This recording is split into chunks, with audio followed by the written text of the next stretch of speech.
ऊपर से सब देख रही थी। हालांकि उसे सब कुछ तो नहीं समझ आ रहा था, पर कार्तिक के आंसू बहुत कुछ कह रहे थे। अनाहिता वहां से नंदिनी के रूम में जाती है। नंदिनी की आंखें भी आंसुओं से भरी हैं। अनाहिता को देखते ही वो अपने आंसू साफ कर लेती है। अनाहिता, नंदू, क्या हुआ आपको? नंदिनी, मुझे क्या होना है, मैं तो ठीक हूँ एकदम। अनाहिता, फिर आपकी आंखें क्यों इतनी लाल है? नंदिनी, वो कल मैं लेंसेज पहनने वाली हूँ ना, तो बस वही ट्राई कर रही थी। अनाहिता अपने बेड पर आकर बैठते हुए, पक्का नंदू, आप ठीक हैं? नंदिनी अनाहिता के पास आकर बैठते हुए, हाँ जेम्स बॉन्ड, मैं एकदम ठीक हूँ। तुम कहाँ थे इतनी देर से? अनाहिता, बाहर वाली हॉल में खड़े थे, वहां से गार्डन कितना अच्छा लगता है, स्पेशली वो चंपा की बेलें। नंदिनी, वो तो भाई की जिद की वजह से है वहां पर, वरना दादू का बस चलता तो अब तक वहां भी पौधे लगा चुके होते। अनाहिता, हमें लगता है पार्थ को नेचर से बहुत प्यार है। नंदिनी, हाँ वो तो है, उनका बस चले तो दिन भर गार्डन में ही बैठकर गार्डनिंग करते रहें। और तो और जब भी आते हैं न खुद कहीं जाते हैं न किसी को जाने देते हैं, बस दिन भर हंसाते रहते हैं सबको। घर का हर मेंबर हर वक्त उन्हें उनके साथ चाहिए होता है। अनाहिता, आज के टाइम में भी ऐसे लोग होते हैं। पार्थ से मिलकर हमें यकीन आ गया, सच में वो काफी अच्छे हैं। पहली बार आप दोनों के अलावा भी कोई है जिसके साथ हम कंफर्टेबल फील करते हैं। आज तो उन्होंने हमें भी हंसा दिया था। नंदिनी, चलो कोई तो है जो तुझे हंसा सकता है। चल अब सो जा, सुबह जल्दी उठना है ना। नंदिनी अनाहिता के पास से उठकर अपने बेड की तरफ जाने लगती है, तो अनाहिता पीछे से उसका हाथ पकड़कर, नंदू, एक प्रॉमिस करेंगी हमसे? नंदिनी वापस बैठते हुए, कैसा प्रॉमिस? अनाहिता, आपको कोई बात हर्ट करे या कोई इंसान या कोई भी बात हो, आप हमें जरूर बताएंगी। नंदिनी, तुझे नहीं बताऊंगी तो किसे बताऊंगी? फिर भी प्रॉमिस करती हूँ, अब सो जा। अनाहिता, ऐसी कोई बात तो नहीं है जो आप हमसे छुपा रही हैं? अनाहिता की बात से एक पल के लिए नंदिनी सोच में पड़ जाती है। फिर वो अनाहिता का हाथ पकड़कर, ऐसा कुछ नहीं है अनाहिता मेरी लाइफ में जो तुझे नहीं पता, और अगर कुछ नहीं भी पता होगा तो वो मेरा पास्ट होगा जो मैं भूल चुकी हूँ। अब तू सो जा, मुझे भी नींद आ रही है। Good night. Anahita, good night. Anahita मन में, कुछ तो है ऐसा जो हमें नहीं पता नंदू, जिसकी वजह से आपकी आंखों में आंसू आए, और हम वो वजह जानकर रहेंगे। उसके लिए हमें कोई भी तरीका आजमाना पड़े।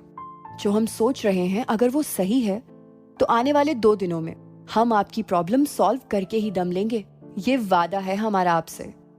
अनाहिता आंखें बंद करके सोने की कोशिश करने लगती है। दूसरे दिन शांति भवन में भागदौड़ मची है। शाम को रिया की सगाई है।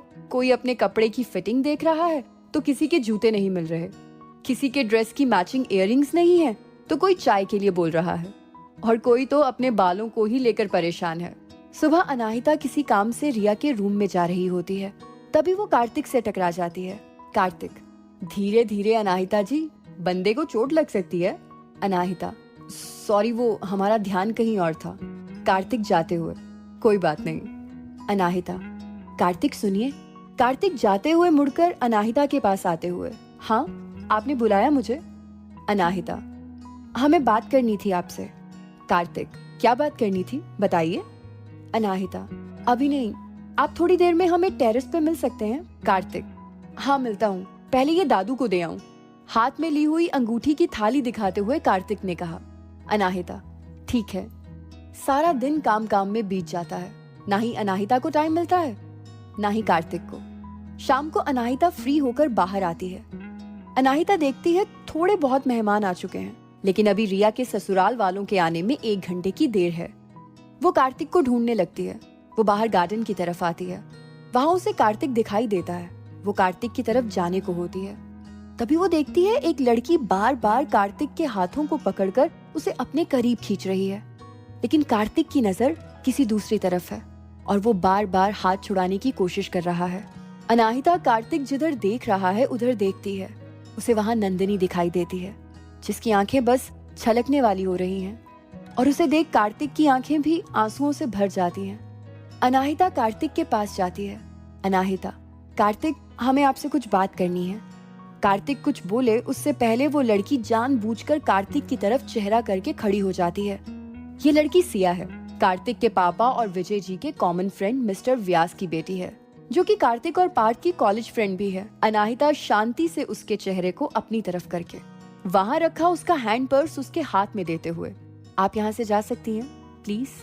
सिया, जब कार्तिक को कोई प्रॉब्लम नहीं है मेरे यहाँ खड़े होने से, तो तुम्हें क्या प्रॉब्लम है? और वैसे भी ये तुम्हारी प्रॉपर्टी नहीं है। अनाहिता, भाई है ये हमारे, तो हुए ना हमारी प्रॉपर्टी। अब आप सीधे से यहाँ से निकल लीजिए, वरना हमसे बुरा कोई नहीं होगा। सिया इतराते हुए, और अगर ना जाऊं तो? उसने वापस कार्तिक के पास खड़े होकर अपना पर्स पास के टेबल पर रखते हुए कहा। अनाहिता को अब तक गुस्सा आ चुका था। अनाहिता ने वो पर्स उठाकर उस पर फेंकते हुए, शांति से बात समझ नहीं आती, चलो अब निकलो। लड़की, तुम तो पागल लगती हो, तुमसे निपट लूंगी मैं। कार्तिक जहाँ अनाहिता को ऐसे देखकर खुश हो रहा है, वहीं उसे उस लड़की के ऊपर गुस्सा भी आ रहा है, लेकिन वो कोई ड्रामा क्रिएट नहीं करना चाहता था, इसीलिए चुप था।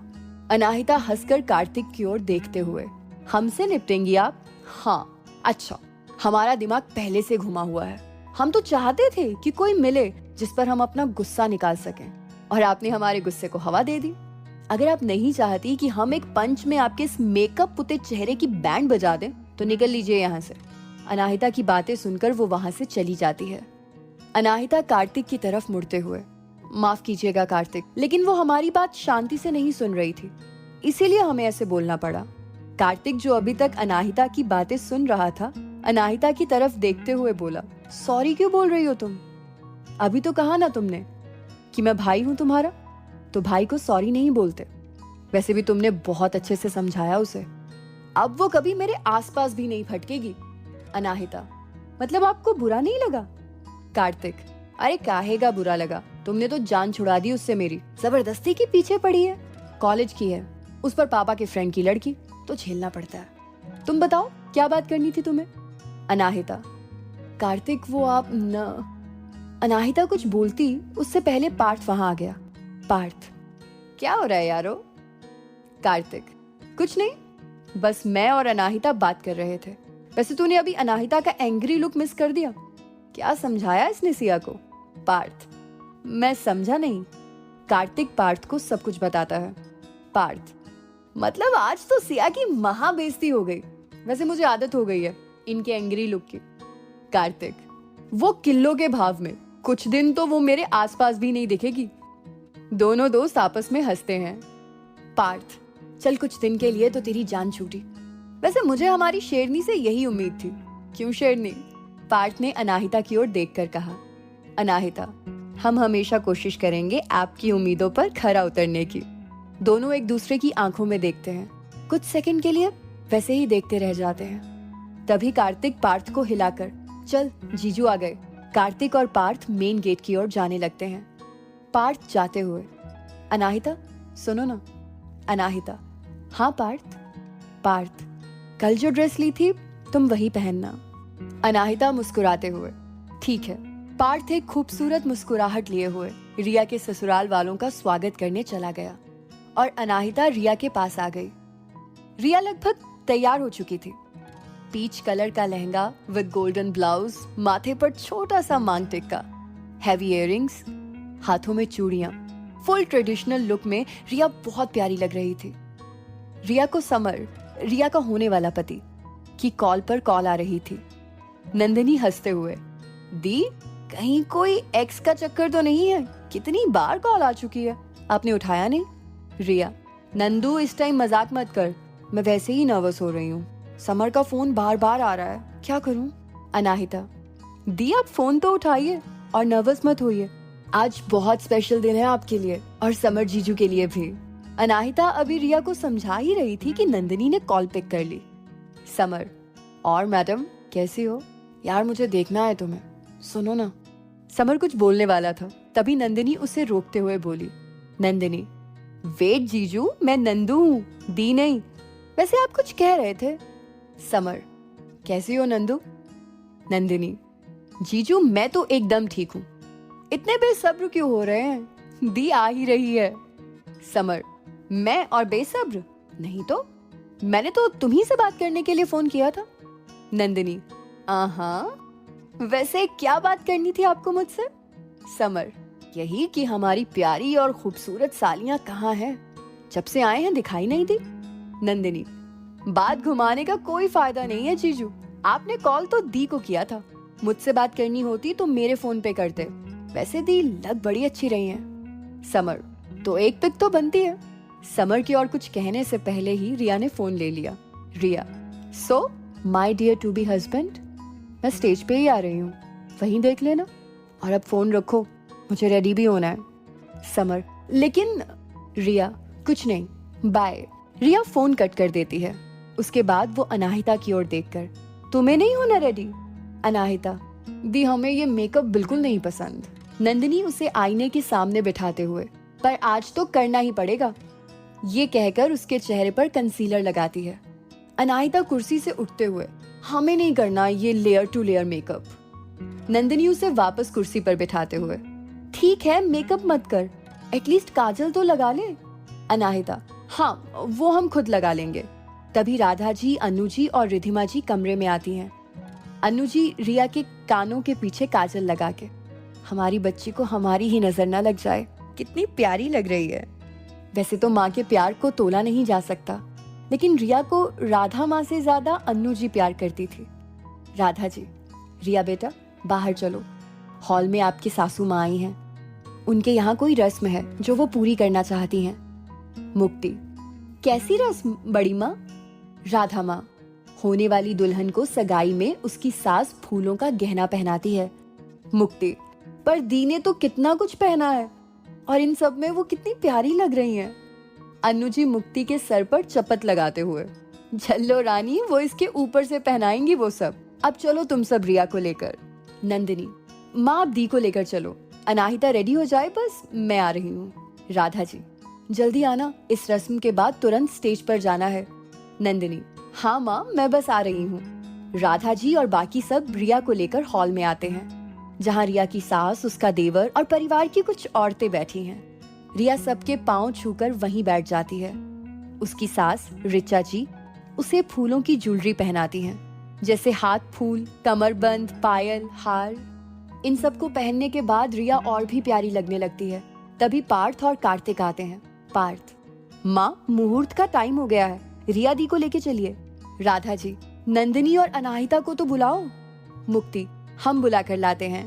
पार्थ, तू जाएगी तो अटक जाएगी, रुक मैं बुलाता हूँ। पार्थ दौड़ता हुआ जाता है और गेट बंद होने के कारण उसे बजाने लगता है। पार्थ 2-3 बार गेट पर हाथ से आवाज करने लगता है। अचानक में अनाहिता दरवाजा खोलती है और पार्थ का हाथ उसके चेहरे पर आ जाता है। क्योंकि पार्थ पीछे की तरफ देख रहा होता है, इसीलिए वो अपने हाथ से अनाहिता का चेहरा छूने लगता है, और उसका हाथ जहाँ अनाहिता के होठों पर आता है, अनाहिता उसे जोर से काट लेती है। पार्थ, आउच। नंदिनी, क्या हुआ? अनाहिता, हमने काट लिया। नंदिनी, लेकिन क्यों? अनाहिता, वो। अनाहिता बोलते बोलते रुक गई, उसे समझ नहीं आ रहा था कि वो क्या बोले। नंदिनी, वो क्या? अनाहिता, कुछ नहीं। और पार्थ, आप क्यों इतनी देर से गेट पीटे जा रहे हैं, जैसे भूकंप आ गया हो? अनाहिता पार्थ की ओर देखकर कहती है, लेकिन पार्थ तो जैसे वहीं जम गया था अनाहिता को देख के।